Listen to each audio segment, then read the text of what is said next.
Okay, thank you everybody for joining us again. We are continuing our shiur on tefillah. Last week we discussed the modern additions to the Pesukei de Zimra. All of those extra little things that all of the extra little things that were added to and around the Pesukei de Zimra, which only happened since the year 1500 until now. And tonight, what I want to do is finally close the Pesukei de Zimra with the epilogue, the closing doxology, as if you will, of Pesukei de Zimra, which is better known as Yishtabach, or Yishtabach Shimcha La'ad Malkeinu. In many of the medieval halachic works, we find that Yishtabach, being the end of Pesukei de Zimra, was when the Chazan would get up and finally go to the Amud. He would go to the lectern to begin the tefillah with Yishtabach and Baruch Hu, because originally, in early medieval times, the davening really started with the bracha of Yotzer, with Baruch Hu Hashem Avarach, and then with the brachot of Yotzer. Once Pesukei de Zimra began once Pesukei de Zimra was the beginning of davening in the shul, then the Shliach Tzibur proper would get up by Yishtabach and close the Pesukei de Zimra by Yishtabach. In some of the kilot, they had a mizamer, a person whose deliberate job it was to, that person's job was to say the Pesukei de Zimra, and then you would have separately a person, whose job it was to be the Chazan for the rest of the davening. Okay, so now when it comes to Yishtabach Shimcha, it is so the origins of it are so mysterious that the first mention of Yishtabach in history is really most interesting because of the way Yishtabach is omitted, not in the sense of how Yishtabach is mentioned, because the earliest source we have for it in the mid 9th century from Rav Natronai Gaon, the earliest source from Rav Natronai treats Yishtabach in a way where it seems almost like second rate, like it's not a bracha that even matters, and he doesn't even refer to it by name. Could you imagine? So Yishtabach and Baruch Shamar are both brachos that are never mentioned in the Gemara, and this is a problem that many of the earliest sources deal with. How could we say a bracha like Baruch Shamar or Yishtabach that's not mentioned in the Gemara, and why would the Gemara never mention it? So as we're going to see, many of the early Rishonim and many scholars assume that Baruch Shamar and Yishtabach is post-Talmudic, that it was written after the time of the Gemara, and therefore the Gemara never mentions these brachos, because as we spoke about in earlier shiurim, well, Pesukei de Zimra started in time of the Tanoim. It was called like a Hallel. It was a type of Hallel. They were going in Hallel b'chol yom, and then the Bavlis had their minig of Pesukei de Zimra, and we discussed how the Yerushalmi Jews had the minig of Tfilas Hashir. But the brachos before and after seem to have been added in a post-Talmudic age. Therefore, the question is, when exactly and by who exactly was Yishtabach written? So our earliest source for it is, and I hope, here we go, is in the Tshuvot of Natronai Gaon. The Tshuvos of one of these Gaonim from the 9th century, Natronai Bar Hillel. And this is a famous tshuva from him where he was asked, what are the 100 brachos that we are required to say every day? And he answers with a whole list, and you can count them all the way to 100. But look what he does here. He says, Umevarich, and this is the second to the last line by the letter 21. I'm sharing my screen for anybody who's listening. Umevarich bracha harishena shel Hallel, shu baruch shamar ad melech gadol b'tushbachot. Upore sal shema. He completely, in other words, he says that you say the first bracha of Pesukei de Zimra, which is baruch shamar, until melech gadol b'tushbachot. And the next bracha in the count of 100 is the brachos of Kriya Shema. Rav Natronai Gaon doesn't consider Yishtabach to be one of the 100 brachos we say every day, which is confounding. Why would it not be the case? Is it because it's a bracha smucha lechaverta? Is it because it's a brachas hachasima? There doesn't seem to be any reason. He doesn't clearly say a reason why it shouldn't be considered a bracha on its own. Some have argued that it's because it's a bracha of chasima.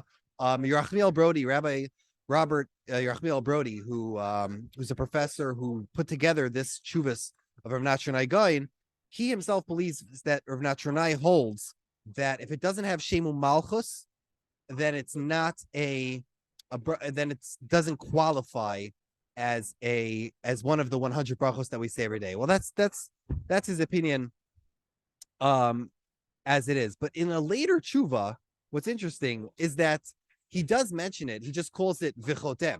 He says, and you close, right? You say Baruch Shamar, you say the Pesukei Zimra, and then you close Pesukei Zimra, which is odd, because why wouldn't you call it by name? Why wouldn't you say Yishtabach? It isn't until the Siddur of Amram Gaon that we have a real nusach. We have the entire section that we know of today, which starts Yishtabach Shimcha Lad Malkenu. We don't have that in any of the sources earlier than the Seder of Amram Gaon. So Yishtabach, clearly, in the time of the Gaonim, it was a bracha that was known, as Rav Amram Gaon has it, but it wasn't considered a first-class bracha for some reason. So now, let's pull back a little bit. Let's think to ourselves, if it's post-Talmudic, but the Gaonim are aware of it, who could have written this bracha? So, if you ask a bloke on the street, if you ask anybody on the street, who wrote Yishtabach, their first reaction is going to be, well, why don't we say the Anshe Knesset Hagadola wrote it? If you think about it, most of the brachos that we know of, like the brachos of Hallel, the brachos of Shmon Esrei, etc., many of the main brachos and the main tefillos were instituted by the Anshe Knesset Hagadola. So why can't I say it's written by the Anshe Knesset Hagadola? And in fact, if you look in the Siddur of the Hasidei Ashkenaz, they mention that there's a manuscript from a Siddur where Rav Ephraim Mibon writes that I saw in an old Siddur that it says that the Anshe Knesset Hagadola wrote Yishtabach. Fascinating. The problem with that is that the Anshe Knesset Hagadola lived probably 800 years. 800 years? More. Well over, maybe 1,500 years before the bracha of Baruch Shamar Baruch and the bracha of Yishtabach could have possibly been invented. Why? Because Pesukei Zimra wasn't invented until the time of the Tanoim. And Pesukei Zimra wasn't invented until the time of the Tanoim, and it wasn't even an institution until then. You can't blame the Anshe Knesset Hagadola for making brachos for something that didn't exist. How could the Anshe Knesset Hagadola make a bracha of Baruch Shamar and a bracha of Yishtabach for Pesukei Zimra? Pesukei Zimra doesn't exist yet. So that theory has to go out of the window. Another theory, which is brought by the Hasidei Ashkenaz, is a whole fancy story. The Hasidei Ashkenaz bring a story that, you know, what happened, I heard, and this is not really the Hasidei Ashkenaz, I should be fair. It was somebody who penciled into the Siddur of the Sefer of the Hasidei Ashkenaz. He says, I heard, he raises his hand, you know, like the scribe says, I heard this is what happened. You see, Shlomo HaMelech, once upon a time, Shlomo HaMelech built a fancy throne. And on his fancy, when he ascended to his big and fancy throne, all the Jews came and praised him. And he said, you're praising me for being such a fancy king? No, you have to praise Hashem. And he composed on the spot, Yishtabach Shimcha La'ad Malkeinu Hakel HaMelech. And how do we know Shlomo Melech wrote it? Well, it's Yishtabach Shimcha La'ad Malkeinu Hakel is Shin Lamed Mem. Hey, that means it must be Shalomo. Some others have said, well, at the end, there's also an acrostic for Avraham. Maybe Avraham Avinu wrote it. As incredible as that story sounds, first of all, acrostics weren't used in poetry in biblical times, so that theory goes out the window. And second of all, of course, Shlomo Melech lived before the Pesukei Zimra was even an idea. So therefore, it's very doubtful that the composer of Yishtabach Shimcha, it was Shlomo HaMelech. So now we're going to approach one more very interesting theory, one that also makes a little less sense, but better chronological sense than the theory we saw before. And that's the theory which is penciled in by somebody in the school of Rashi. You see, in the school of Rashi, there's a sefer called the Sefer HaPardes. Some of his Talmidim put together a sefer which contains all the halachos and many of the rulings and minhagim of the school of Rashi, including of Rashi himself. We don't know who wrote every single part of it, but here's one interesting part of the Sefer HaPardes. This part of the Sefer HaPardes is talking about the Tfilas Arvit. And he mentions that the whole bracha of Yoreinenu, in his opinion, the whole bracha of Yoreinenu that the Ashkenazim say and the Sfardim used to say, is added there by the Chachamim in Bavel to demonstrate that you don't have to be Somech Geula L'Tfila. You don't have to have Baruch Hashem Gal Yisrael right next to the Shemon Esrei by Arvit. You only have to do that by Shachrit. Why? Because Arvit is a Reshut. That's why. Now, in the middle of that complex discussion, he adds this very interesting little story. Whoever this scribe is, he says, "V'kavu keneged hatfilah hapsukin shanu omrin baruch Hashem l'olam amen v'amen." Those same rabbis in Bavel, whoever they were, some of the Gaonim or the Savoraim, they instituted that paragraph of 18 psukim that the Ashkenazim say after Arvit, and the Sfardim used to say, that begins with Baruch Hashem l'olam amen v'amen. Why did they institute those 18 psukim?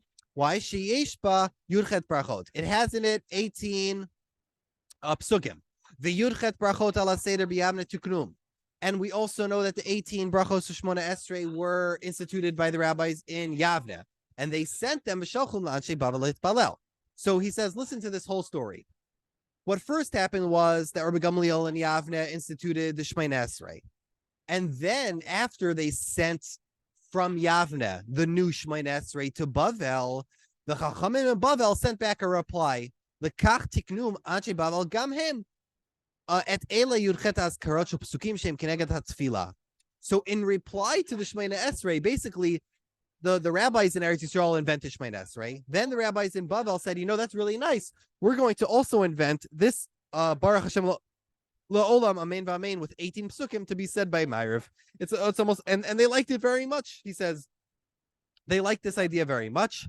Where am I? V'nityashu b'einehem u'kinegdan, and then they replied back. And what did the rabbis of Eretz Yisrael reply back to the rabbis of Bavel? Listen to the story. The Kenegdan is Yisrael shel Eretz Yisrael Yudchet Shvachot Shanu Amrin Yishtabach. And for that, the rabbis, the Nisim, the presidents of Eretz Yisrael, replied to the Chachamim of Bavel with their own counterpart of the 18 shvachs which are mentioned in Yishtabach, from Shir, Ushacha, Halel, Vizimra, right? All the shvachs in Yishtabach. And also the Yudchet Kumin be'emet v'yatziv, and also the 18 affirmations of emet v'yatziv. Now, this is a very strange story. First of all of our versions of Yishtabach and emet v'yatziv have 15. Not all of them, but most of them. But besides the strangeness of this story and the chronological problems with this story, what is most notable is that in the consciousness of this scribe, he believes strongly that these 18 askaris, which are said by Ma'ariv, were invented by rabbis in Bavel, and these 18 languages of Yishtabach was written by the Nesiim, the presidents of the schools of Eretz Yisrael. So this is the viewpoint of this scribe and this scholar, whoever he was in the school of Rashi.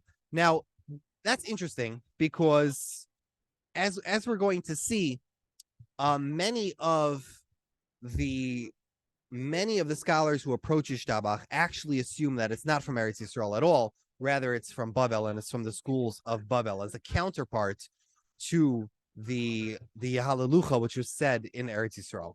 Okay, but we'll get to that in a second. The last possible source that we could have for the composition of Yishtabach is that it might actually be as old as the Talmud itself. How could we say that?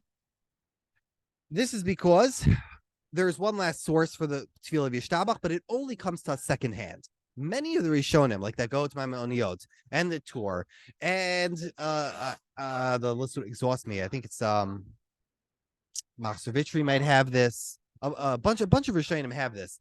A lot of the Rishonim have this Yerushalmi. They call it a Yerushalmi, which says that anybody who speaks between Yishtabach and Baruch Hu is Averahu Biyodo.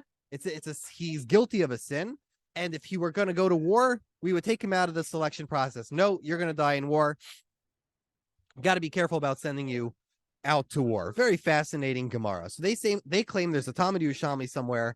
There's a Yerushalmi somewhere that says that you can't talk between Yishtabach and Baruch Hu. If that's true, if there was a Talmud Yerushalmi tractate, which we don't have today, but if there is a passage in the Talmud Yerushalmi that says that you can't talk between Yishtabach and Baruch Hu, and it names Yishtabach by name, then the era of the Talmud Yerushalmi would attest to the existence of the Yishtabach, which is already in the early Amorahic period. But we don't have that ourselves, so we can't prove that it exists. And second of all, something that's well known to scholars, but not so well known. Well known to academics, but it's not so well known in the yeshiva world, is that very often when the Rishonim will quote a Yerushalmi, but we don't have it in the Yerushalmi, it's not because they had a different Masechta than you did. Sometimes they had a different Gersa, but very often it's because many of the Northern European Rishonim referred to the word Yerushalmi very loosely. It appears that they had a codex that they brought with them from Italy, or a few codices, which had the Masechtos of Yerushalmi, but with it interpolated a lot of other halachos and midrashim inside of it. And so things that they called Yerushalmi were really just part of that codex that they had, which they called the Yerushalmi, but it's not actually the Yerushalmi itself. And therefore, it's possible that this is not an actual Gemara, but a much later source, either from Italy or from somewhere else, or from the Yeshivas in Eretz Yisrael, possibly. Okay, so the Rif, who lived before the Machzor, or right before, really, the Rif himself says simply that the Chachamim that the Rabbanan were misakin it.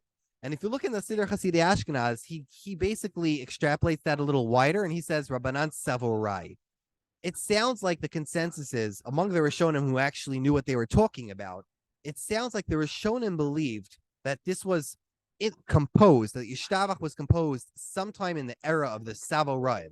If you're not familiar with that term, the Savoraim were the Amoraim, the last Amoraim who redacted the Talmud, and are sometimes called Savoraim, and sometimes they're called the early Gaonim. But they believe that it's sometime in the 6th century, possibly the 5th century, that the bracha of Yishtabach was composed. That's so far what we have from the time of the Rishonim. But where does this really leave us? If you stop and think, if we want to know who wrote Yishtabach, why they wrote Yishtabach, where they wrote Yishtabach, this doesn't really leave us very satisfied, because we have no mention of it in Chazal.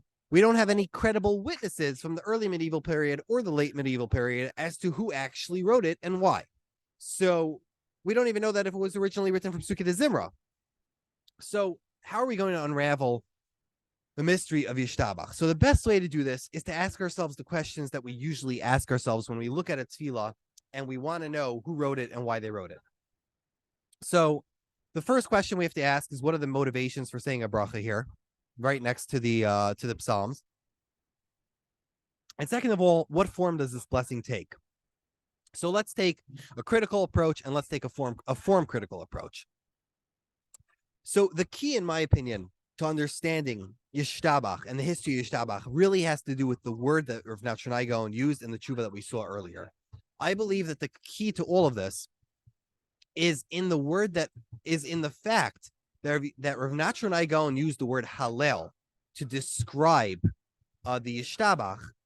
He is, I'm sorry, the screen share is loading. 1 second. He's being maramis to, he's hinting to us the way that the Geonim and the Amoraim thought about Pesukei de Zimra, and how we have to understand why they would have put a bracha before and after. So look here, just if you look here again, he calls it B'varich bracha rishona shel Halil. We noticed and we studied the Gemara by Rabbi Yossi, where Rabbi Yossi says that Yichelki migaimrei halal b'chol yom. We mentioned, of course, that Rabbi Yossi calls the Pesukei de Zimra in his time, he calls it Gaimer halal b'chol yom, which means that in the consciousness of the Tanoim and Amiroim, and even already in the consciousness of the Geonim, the Pesukei de Zimra was a form of Hallel, just like the Hallel HaMitzri, just like the Egyptian Hallel that we say by the Haggadah Shel Pesach. And therefore, the epilogue and the prologue of the Pesukei de Zimra was probably designed with the same criteria of Shvach, the same criteria of praise. And in order to understand the Hallel Shel B'chol Yom, if we want to understand the Hallel that a person is supposed to say every day, we also have to understand the Hallel HaMitzri. We have to understand to some degree the brachos that surround the Hallel that we say on Pesach. So now the bracha that we say before the Hallel on Pesach is, of course, the brachas HaMitzvahs. It's mentioned in passing in the Gemara Pesachim that, oh yeah, you have to say brachas HaMitzvahs before you say Hallel, because it's a mitzvah d'oraisa to say the Hallel by the Korban Pesach. But the bracha afterwards is a bracha mentioned in the Mishnah in Pesachim, and it's called Birchas Hashir. After a person is done saying Hallel, he's supposed to say Birchas Hashir. So let's think about let's look at this Gemara for a second. And let's think about it together. It says Revi'i Gomer Alav Halal V'Omer Alav Berchas Ashir. My Berchas Ashir. What is this Berchas Ashir that the Mishnah is talking about? Rav Yehuda Amar, Rav Yehuda, who's a Talmud of Rav and Shmuel, says Yalulucha Hashem Elokeinu. This is a tefillah which begins with the words Yalulucha Hashem Elokeinu, which the rest of us will be familiar with as the concluding bracha of Hallel. Rabbi Yochanan Amar and Rabbi Yochanan says it's called Nishmas Kol Chai. Again, a bracha beginning with the words Nishmas Kol Chai. He doesn't specify how Nishmas Kol Chai ends. He doesn't say if it ends with Yishtabach. He just calls it Nishmas Kol Chai. So let's think about this for a second. The bracha of Yehalalucha Hashem that ends the Halal HaMitzri, as far as in as much as we know it, doesn't have the style of a Berchas HaMitzvahs. Very similarly to the Berchas Kriya Shema, it comes in the style of a Berchas HaShvach. And that's probably because the Berchas HaMitzvahs are a much later form of bracha. They're from the era of the Tanoim. While the Berchas HaShvach is most likely a form of bracha that comes from an early Tanaic era, from an even earlier period. So the bracha of Yehalalucha Hashem Elokeinu is probably a very early bracha, which was meant to accompany Hallel. That's as much as we can glean from this Gemara about the bracha of Yehalalucha. Now, Yehalalucha itself is like an older brother of Yishtabach, and it itself was used by the Jews of Eretz Yisrael as their let's call it concluding doxology, as their concluding bracha for Pesukei de Zimra. In the communities that followed the minhag of Eretz Yisrael, their Pesukei de Zimra ended with the bracha of Yehalalucha instead of the bracha of Yishtabach, which cements for us this idea that Yehalalucha was very much understood and consciously adopted as a bracha to end Hallel, and Pesukei de Zimra were a Hallel. So it would seem, just from looking at this, the Yehalalucha and Yishtabach are a form of a bracha for a Hallel, and Yishtabach is a bracha or an alternative bracha for the Hallel, just like Yehalalucha is a bracha for the Hallel. That's what we're building with from this Gemara. Just give me a second, please. One thing I will note, of course, is that the Rishonim debate heavily exactly what the meaning is of this Gemara. Now, without getting knee deep or neck deep into the Haggadah, essentially, the Rishonim don't fully agree if you're supposed to say both. Are you supposed to say Lucha Hashem Elokeinu? Are you supposed to say just Nishmas Kol Chai? Does Nishmas Kol Chai end with Yishtabach? Essentially, over the generations, it swung back and forth. And some communities said both. Some communities said one. There are communities today which will end with the bracha of Yishtabach. Some communities will end with the bracha of Yehalalucha. So Ad Hayom Hazeh, there's still machlekes about this. The Gaonim had a gersa. The Gaonim believed that we paskin like Rabbi Yehuda, and the Rif believes that as well. And the Rashbam had a gersa that we paskin like Rabbi Yechanan. So it flip flops in the Haggadah. If you open a Haggadah, whether it's Ashkenaz, Sephardi, Teimani, Italian, you're going to see different versions. Do we end the Halal HaMitzri with the Yehalalucha, or do we end it with the Yishtabach? Okay, but regardless of the history of the Haggadah itself, the history of Nishmas itself also calls us into question to understanding Yishtabach. Because if you speak to the scholars who study the Haggadah, and there are quite a few, and I'm just showing here by Daniel Goldschmidt, who wrote this famous Haggadah Shel Pesach, which is published by the Mossad Bialik. If you ask them, many of the scholars of the Haggadah believe that Nishmas Kol Chai was originally a bracha that ended Halal HaMitzri, and possibly a bracha that ended the Pesukei de Zimra in the Nusach of those who lived in Eretz Yisrael. And I'm just going to hold this up for you here. This is the Haggadah of Reb Daniel Goldschmidt, and in it, I think it's page 37, perhaps. Give me 1 second.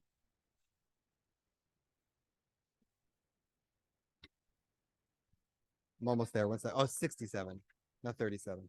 Right. So he believes as follows, that originally Nishmas was used as a bracha to conclude either Halal HaMitzri or Pesukei de Zimra. And here's his suspicion.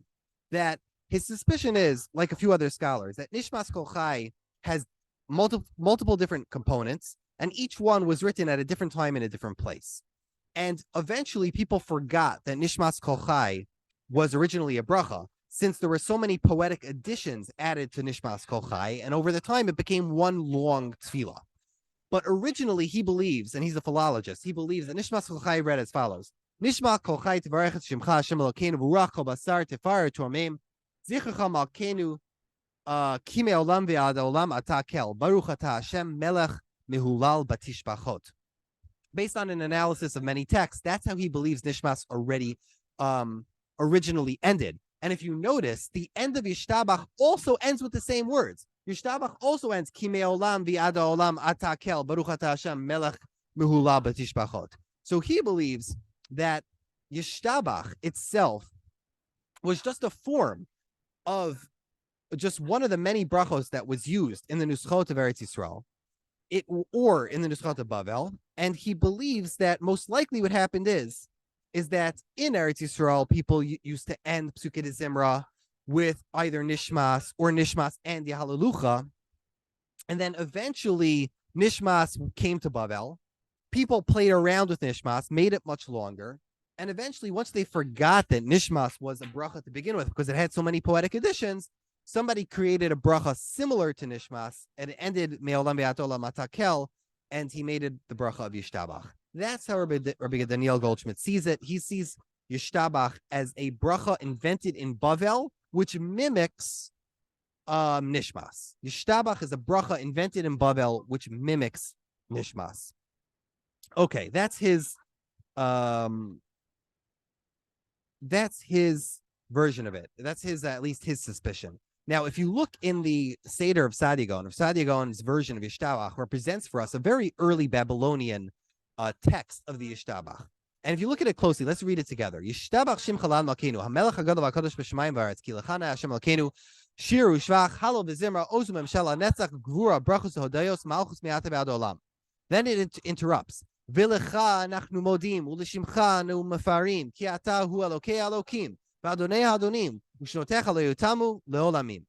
What this tells you, by this interpolation of Rav Saadia Gaon, this tells you that Yishtabach appears to be a poetic form of a conclusion for the Pesukei de Zimra. It seems that the rabbis in Bavel were playing around with the concluding doxologies, the concluding eulogies, or to say it simply, the concluding brachos of Pesukei de Zimra, and eventually they settled on the text that we have today. If you also look at his nusach, he ends with Melech Gadol HaTishbachos Kel Roiv HaHaydais, meaning that we can only say most of God's praises, which is a nusach which was rejected by the other Gainim. It comes apart. It comes along by also by Hallelujah. Many people had this girsa. I think the Italians still have it till today.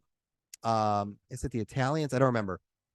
But there is such a girsa, but it's rejected by a lot of Rishonim. They prefer to say Kol Adon Nishbot. I'm sorry, I'm thinking Melech Adon Nishbot. Adon Niflot. They say like either Kol Haodot or something along those lines. Okay, so it is possible. I like Goldschmidt's theory. I really think it's a very well-informed theory. And what he's lacking, though, what Goldschmidt is lacking is a whole bunch of extra data from the Cairo Geniza. Now, this is the first time in this class that I get to discuss the scholar whose name was Rav Naftali Wieder. Rav Naftali Wieder was a huge Eloi who was born in Hungary in 1905. He was Hasidish.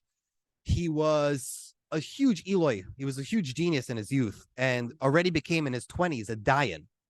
And he was a Dayan and a Rav and whatever. And he decided in his late 20s to move to Berlin because he wanted to learn in the Hochschule der Wissenschaft des Judentum, I think it was.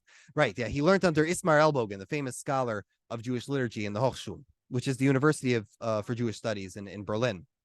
He studied there for many years, and he was very very affected by the Wissenschaft and the ideas of the Wissenschaft movement. Now, he still stayed staunchly religious, actually, in his own way. But when he went to when he finally fled the Nazis and went to London, he decided he didn't want to really be Hasidish anymore. So he cut off his pious and he started dressing like a Yekka. He started dressing like a German Jew with the yarmulke and then the very tight Yekisha vest and jacket. And Naftali Wieder, all his friends thought he went off the derech and he was no longer from. It couldn't be further from the truth. But in London, he continued his studies, and he was very attracted during the war to studying the text of the Cairo Geniza. Naftali Wieder is one of the greatest scholars of Jewish liturgy, but I've never mentioned him simply because most of his work is very highly specialized. He's what's called by Stephen Reif a scholar's scholar. To put it simply, he's the kind of man who people speak of his name in hushed tones. He was such a genius and so far above most other scholars that most of his work is only accessible to experts in the field, because his papers are basically like the densest, most complex notes that you're going to find of any scholar. Like what he thinks he's writing for the layman, he's only writing for the scholar. He writes extremely densely. He's not easy to understand, and he's really a scholar who writes papers for other scholars. And he's an extremely intimidating fellow. He was an intimidating fellow.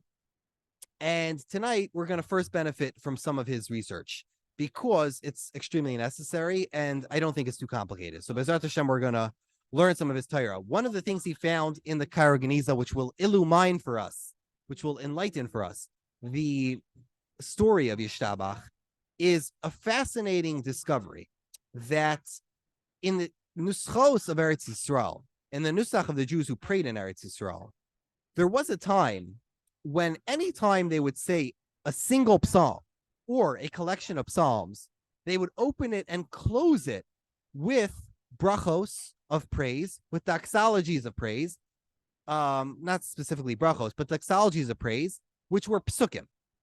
And we'll look here just as an example here of Salah Rosh Hashanah, which is in Arabic the prayers for Rosh Hashanah. If you look here, they were going to say in the shul a mizmar, just like we do today, a special mizmar for Rosh Hashanah before the davening. And that mizmar is Lamnatzeach Livnei Korach. But before they would do that, they would say Baruch Hashem Elokei Yisrael min ha'olam v'ad ha'olam ve'omar kol ha'am amen hallelujah, which sounds very much like a form of bracha. And then afterwards, they would say Yimloch Hashem lo'olam Elokayach Tzion ledor b'dor hallelujah. And then Yalu Hashem Elokeinu kol ma'asecha Yehuda b'Yivarechu, and they would end Baruch Ata Hashem Melech Muhula b'Tishbachot, just like they were ending Hallel, which is a absolutely fascinating thing. Even for a single psalm, they would say an opening pseudo bracha. They would end with Yimloch Hashem lo'olam Elokayach Tzion ledor b'dor hallelujah, and they would end with a proper bracha, just for saying a single psalm, not just a collection of psalms. And Naftali Wieder thinks this is absolutely fascinating, and I actually agree with him. I think this is just amazing. But what he does is that he also finds a thread here. If you look in the Nuschais, some very ancient Nuschais, like the Nusach of the Jews of Aleppo, and even some other areas of liturgy, you'll find that this is not the only place where such a thing is done. If you look at, for example, the Spanish. If you look at other manuscripts that he found in the Cairo Geniza that are similar to this, you'll find sometimes they start with Yimloch Hashem lo'olam Elokayach Tzion ledor hallelujah. Sometimes they start with Baruch Hashem Elokei Yisrael. Sometimes they end with Baruch Hashem Elokei Yisrael. Sometimes they begin with Yimloch Hashem. In other words, it's a bit interchangeable, but they use these two psukim from the Torah as like a prologue and an epilogue to saying a pasuk from Tehillim. But if you think about it, look at the Sephardi Nusach, right? The Sephardi Nusach every day, when we say Shir Shal Yom, how do we end the Shir Shal Yom? Baruch Hashem Elokei Yisrael. We end every Shir Shal Yom with a Baruch Hashem Elokei Yisrael, and that's already a medieval practice. Or if you think about the minhag that we have after saying Navi, right? A Shabbos and Yom Tov. What do the Moroccans do? What does everybody do? Hallelujah.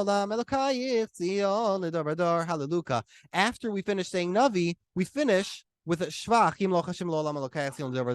as if we just read something from Navi, so we have to end it with a Shvach of praise. He believes that this thread of this pseudo brachos in the epilogue and the prologue, and epilogue to the to saying a Tehillim, is a thread that birthed into more complex brachos. So originally, when people were going to say psalms, they used psukim from the Torah or dedicated psukim to begin a bracha, to begin the psalm with a bracha and end it with a bracha. Then it developed into something like Hallelujah, and that developed even further. It's just an absolutely fascinating discovery that he found, and he believes that that this is how for example, Yahalalucha is used in the tefillos of the Jews of Eretz Yisrael.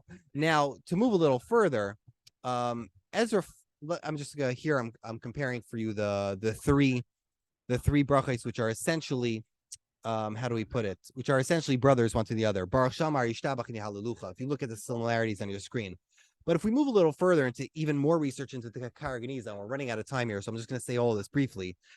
Ezra Fleischer, in his book, Tefillah Menhagi Tefillah Eretz Yisrael T'kunas Karaganiza, built on Weider's work, and he built on Shlomo Asaf's work, and he built on Yaakov Mann's work, and he found something fascinating.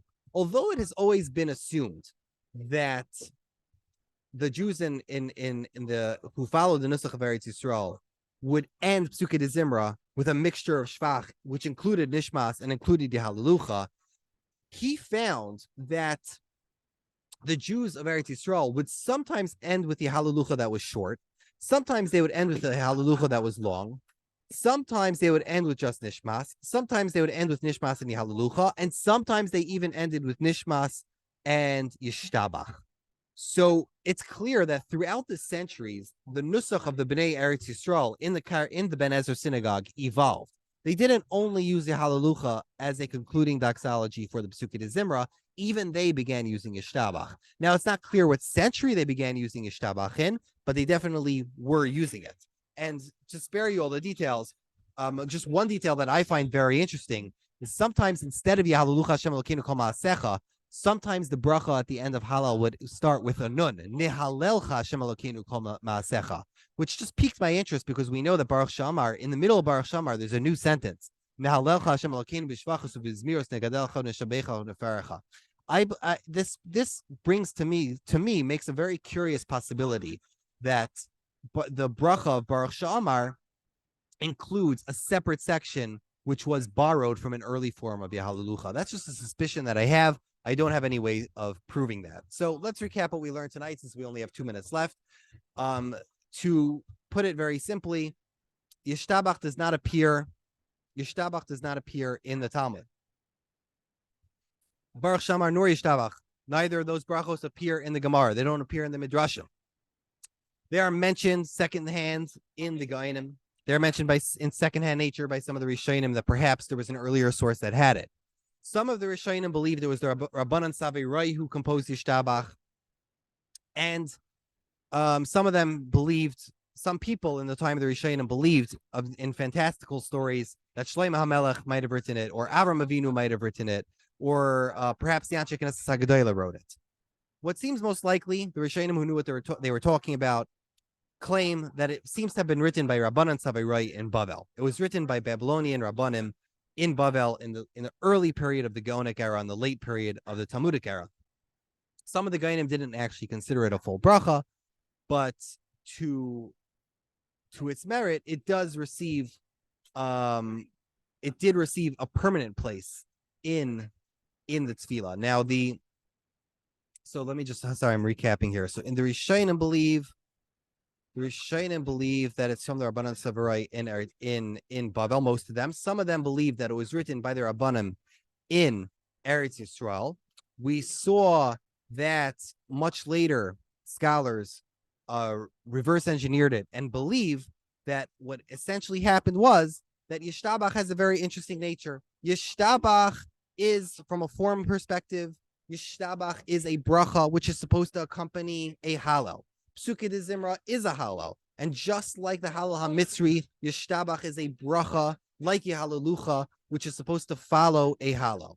And in the time of the earlier Ga'inim, halal hamitzri and the halal shebachol yom had a very similar consciousness, and it was a very similar idea to people, and therefore the brachas of Yahalalucha and Nishmas were used interchangeably. The brachas of Nishmas and Yahalalucha eventually were played with, and eventually somebody in the time of the Rabbanan Savei Rai also created their own poetic edition, which is Yishtabach Shimcha La'ad Malkeinu, and that was their version or their bracha version of the Nishmas Kol Chai. And or it was possibly invented in Eretz Yisrael, but most scholars seem to bend towards Bavel, but it's also possible it was composed in Eretz Yisrael. Regardless, this shir of Yishtabach contains famously 15 shvach of Hashem. The Buder Ham goes so far as to say that it has 15 shvach, and to demonstrate that it's the longest one to demonstrate that it's the greatest of the shvach, and it has the longest chasima to demonstrate that it's the greatest of the shvachais, because it's paralleled to the 15 shira malais. It's parallel to the emes v'yatziv, and this bracha in itself believes in its own supremacy. In the sense of in the Abu Darham sense, he believes that this bracha of Yishtabach is displaying its own supremacy by being the longest form, and we don't even find the Yishtabach, which is ever a short form. So I think we're about to start our beat here. So I'm going to have to pause for questions if anybody has questions, and Bezrat Hashem, we will continue next week if we have any more details to cover in Yishtabach. And if I forget anything, I could add it to the recording later. So thank everybody for your time and attention. We'll pause here.